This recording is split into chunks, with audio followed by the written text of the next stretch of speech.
ఈ డయాబెటీస్ పేషెంట్లకి సూచనలు ఇవ్వాలి తెలుసుకుంటే టాప్ 5 సూచనలు ఏంటి, తద్వారా వాళ్ళ ఆరోగ్యాన్ని కాపాడుకోవడానికి? India has become the diabetic capital of the world, right? COVID tsunami గురించి కాదు, this is a bigger tsunami. ఈ fat liver is a bigger tsunami.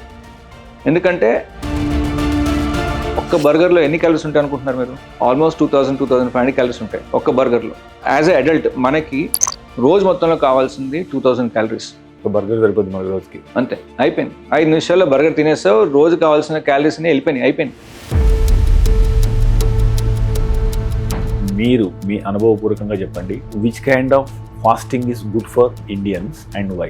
ఈ మధ్యకాలం మీరు చాలా ఉంటారు, కీటో డైట్ అని, ఈ డైట్ అని, ఆ డైట్ అన్నారు. అన్నిటికీ యాక్చువల్గా అంత స్ట్రాంగ్ ఎవిడెన్స్ లేదు. బట్ ఎవిడెన్స్ దేనికి ఉంది అంటే కనుక, ఫాస్టింగ్ ఎందుకు ఇంపార్టెంట్ అంటే కనుక, fasting is a time when body will repair. So this is medical టర్మ్స్లో ఆటోఫేజీ అంటాం. సో ఆటోఫేజీ అనేది very important process of healing process అన్నమాట.